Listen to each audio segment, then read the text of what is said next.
welcome to Pep Talks. What shall we talk about today? Let's talk about the myth of the perfect mentor. The myth of the perfect mentor. Right from the start, let me say there is no such thing as a perfect mentor. And I mean that in three ways. Well, over the last 2 or so weeks, I've had a lot of media attention because I was on Joy FM calling out the Finance Minister of Ghana, Ken Ofori-Atta, for my cognitive dissonance, because the things I know he stands for as someone who champions leadership and his well-known prowess in the investment space. It's not being seen in terms of how the economy of Ghana is tanking, and for me, one of the key things is a lack of integrity in terms of clearly saying we are not going to the International Monetary Fund, and the next thing we hear is that if we don't go to the IMF, we are doomed.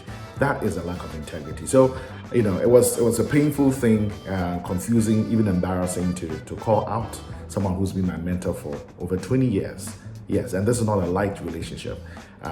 We met 20 years ago when I was finishing the book Financial Wisdom, and there was 3 books actually: Financial Wisdom Nuggets, and Financial Wisdom Through Investment Clubs. He was leading DataBank at that time, totally enthused, excited about this young man, a medical student who was very excited in teaching financial literacy. So he actually gave us a little loan. We finished the project, we paid him back in like 3 months or so. He became a mentor.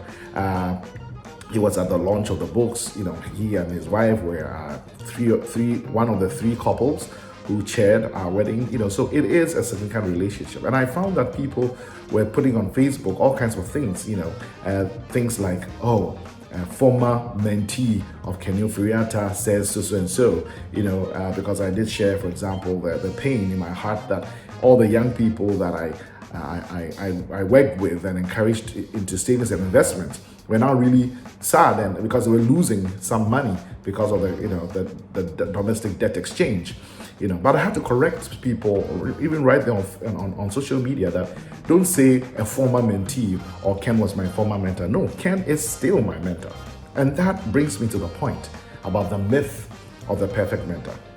There's no such thing as a perfect mentor, first of all, in terms of character.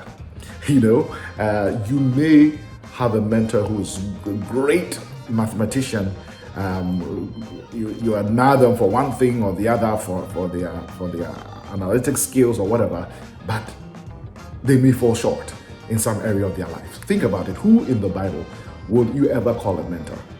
I mean, think about it. Oh, Solomon, I love his wisdom. Oh boy, but he had a real big problem with women. 600 wives, 300 concubines. Who else? Oh, David. Oh, great general, man after God's own heart. Wonderful king. Oh, but remember adultery, David and Bathsheba. Is it Abraham? Oh, the guy who had more than one wife and lied about his wife. We could go throughout even scripture, let alone throughout history. So there's nothing like a perfect mentor, because yes, they may be great at something, but they may really suck in some area of their life in terms of character. But the other thing is this. Secondly, in terms of competency, there is the perfect mentor is a myth, because you may love some area of their life where they excel at, but you realize that when it comes to this other aspect, no, not at all. That's why it's important to have several mentors. Not one mentor will not satisfy everything you need. All right. And so, for example, when it comes to marriage, my mentors are Pete and Jerry Scazzero, and another that's an American couple. There's a Canadian couple as well. Jerry and Kathy Kramer. Right. Those are my marriage mentors. Uncle Ibu White is a great writing mentor to me and a life mentor to me. But Uncle Ibu is not my mentor when it comes to marriage. Do you get what I'm saying? So when it comes to literary writing, Uncle Ibu. When it comes to marriage, this other couple. When it comes to motivational teaching, Dr. Mensa Otabil. But oh boy, is he not the one who just got involved in all kinds of brouhaha regarding the Ghana's domestic the banking financial sector cleanup? You know what I'm saying? So number one, you cannot have a perfect mentor when it comes to character. Nobody will qualify. You won't have a perfect mentor when it comes to the various aspects, every aspect of their life, being bingo, well covered. No, you need multiple mentors for multiple things. So just like we diversify our portfolio and investments, it's very important that we learn to have different mentors for different aspects of our life. Now, the third reason why you cannot have a perfect mentor is that there are about 19 mentoring, there are about 9 different mentoring relationships: a discipler, a spiritual director, a coach, a teacher, a sponsor, a role model. Like, think about it. It will be very unusual to have one person who's all these things, all things to all men. All right. The person may be a great teacher to you, but may not be a great coach. The person may be a great counselor, but cannot disciple you.